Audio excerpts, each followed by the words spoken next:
हमारे ध्यान में आया है कि all India Muslim personal law board ने वक्फ एक्ट में संशोधनों के खिलाफ एक देशव्यापी आंदोलन की घोषणा की।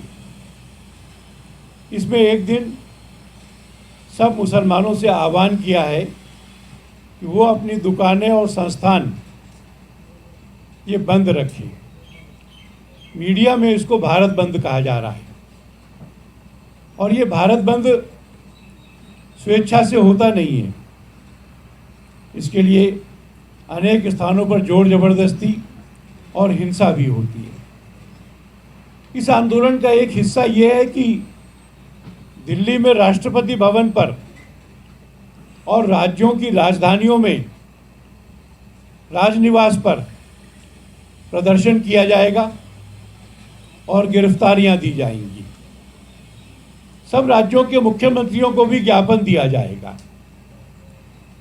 ये एक लंबा चौड़ा कार्यक्रम जिसमें प्रदर्शन है, गिरफ्तारी है, भारत बंद है, इसकी घोषणा हुई है।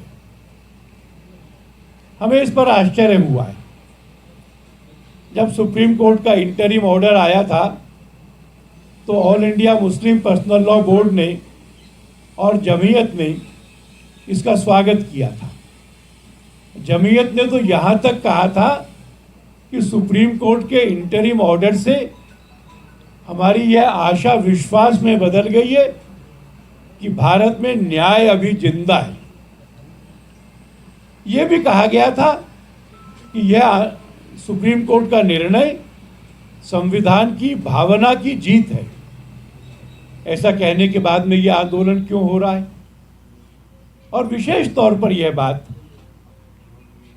कि ये दोनों, मुस्लिम पर्सनल लॉ बोर्ड भी और जमीयत भी, इन्होंने सुप्रीम कोर्ट में इस एक्ट को चुनौती दी है। एक बार सुप्रीम कोर्ट को चुनौती देने के बाद, एक बार इस एक्ट को सुप्रीम कोर्ट में चुनौती देने के बाद निर्णय की प्रतीक्षा किए बगैर आंदोलन करना यह असंगत है। चिंता यह है कि बवाफरात हजरत मोहम्मद साहब का जन्मदिन, वह दिन भारत के लिए शांतिपूर्ण नहीं रहा।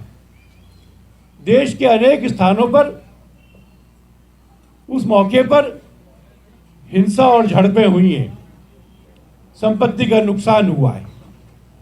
5 सितंबर के बाद भी जो कार्यक्रम आयोजित किए जा रहे हैं उसमें से अनेक कार्यक्रम हिंसक हो रहे हैं।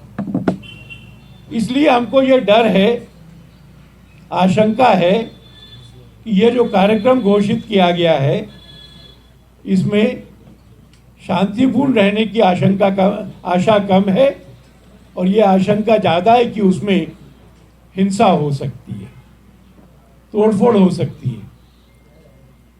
हमारा कहना है कि ये सब आयोजन शांतिपूर्ण ढंग से हों, इसकी पहली जिम्मेवारी और बड़ी जिम्मेवारी उन संगठनों की मानी जाएगी जो ये कार्यक्रमों का आयोजन कर रहे हैं। कार्यक्रम उनके नियंत्रण में रहना चाहिए, भारत के कानून और संविधान के अनुसार होना चाहिए। इसमें अगर हिंसा होती है तो जिम्मेवार वह लोग माने जाएंगे। हम भारत सरकार से और राज्य सरकारों से भी कह रहे हैं कि वो अभी से इसके बारे में सावधानी बरतें। कहाँ कहाँ की स्थिति नाजुक है, कहाँ कहाँ का इतिहास झगड़े का है, क्या क्या तैयारियां हो रही हैं, सोशल मीडिया में क्या कहा जा रहा है, इस सब का ध्यान में रखकर इस आंदोलन के दौरान भारत के नागरिकों की और सरकार की संपत्ति की रक्षा, प्राणों की रक्षा, इसके बारे में सरकारों को सुनिश्चित ही करनी चाहिए। और तीसरा, हमको समाज को भी आह्वान करना है कि केवल सरकार के बल पे नहीं रहिए। संविधान और कानून किसी हमले की स्थिति में हमको आत्मरक्षा का अधिकार देता है और इसलिए हम पूरे समाज से भी आग्रह करते हैं, विशेष तौर पर हिंदू समाज से, कि वे सतर्क रहें, सावधान रहें, चीज़ों पे निगाह रखें, और अगर कहीं भी कुछ भी गलत लगता है तो लॉ एनफोर्सिंग एजेंसीज के साथ मिलकर के सुरक्षा को पर्याप्त रूप से सुनिश्चित करें। आंदोलन का अधिकार संविधान की भावना के अंतर्गत इस्तेमाल किया जाना चाहिए और उसमें किसी भी तरह का कानून अपने हाथ में लेना ये गलत होगा और उससे सख्ती से निपटना चाहिए।